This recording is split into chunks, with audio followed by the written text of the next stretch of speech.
ینیچری کون تھے؟ اس فوجی دستے کی بنیاد کس نے رکھی؟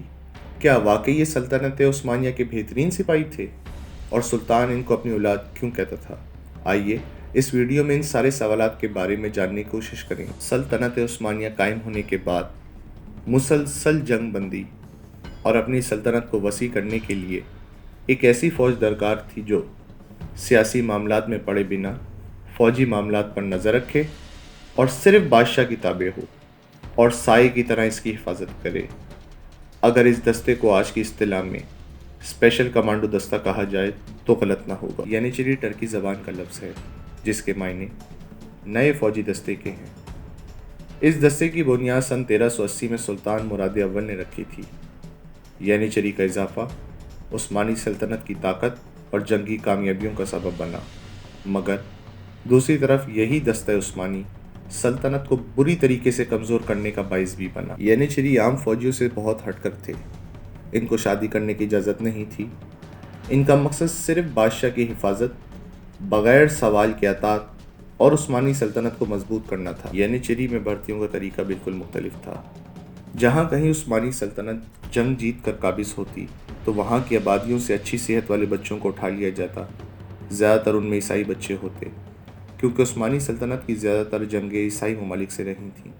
چنے گئے بچوں کی مسلمان گھرانوں میں تربیت ہوتی، ان کو مسلمان بنایا جاتا، 6 سے 8 سال کی طویل ٹریننگ میں ڈال دیا جاتا، ان کو کشتی اور ورزش سکھائی جاتی، ہر طرح کا ہتھیار استعمال کرنے کے ساتھ ساتھ جدید تعلیمات بھی دی جاتی تھیں۔ ان بچوں کو دور دراز کے علاقوں سے اٹھانے کا مقصد یہ تھا کہ وہ یہاں پر اپنے آپ کو بالکل اکیلا اور انجان پائیں، یہاں کے امیروں اور وزیروں کی سیاست سے دور رہیں، خود کو ہر چیز سے الگ رکھیں۔ باہر سے کسی بھی انجان شخص کو سازشوں کا حصہ بنانا آسان کام نہیں، اور وہ بھی ایسی سازشیں جو بادشاہ کے خلاف ہوں۔ ینیچریز کا زبردست خیال رکھا جانے لگا، کیونکہ سلطان کے بقول یہ ان کی اولاد جیسے تھے، تو پھر خیال بھی شاہی قسم کا ہوتا تھا۔ زبردست وردیاں، اچھی خوراک، تگڑی تنخواہ۔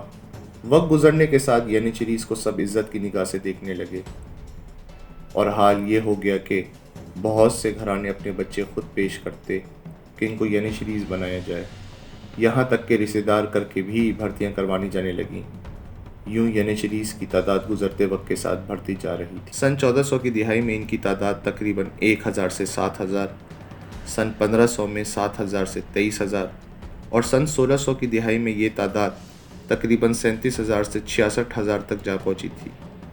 یاد رکھیں کہ یہ ایک عام فوجی دستہ نہیں، یہ خاص فوجی دستہ ہے، اور اس کے حساب سے یہ تعداد بہت زیادہ ہے۔ یوں تو ینیچری فوج کے جنگ میں بہادری کے بہت سے کارنامے ہیں، جن میں سر فہرست بیٹل آف موہیکس اور فال آف کانسٹنٹینوپل ہے۔ یہ وہی جگہ ہے جو آج استنبول کے نام سے جانی جاتی ہے۔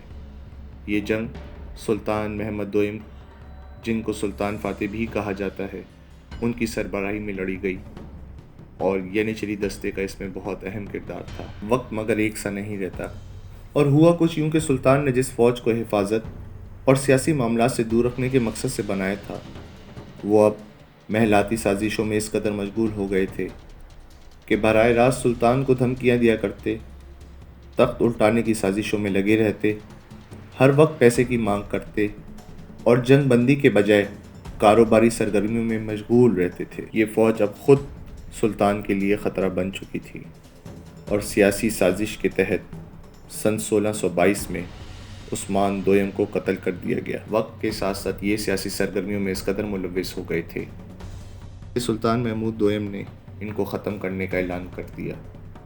سن 1826 میں سلطان نے پوری پلاننگ کے ساتھ ینیچریز کو ختم کرنے کا اعلان کر دیا۔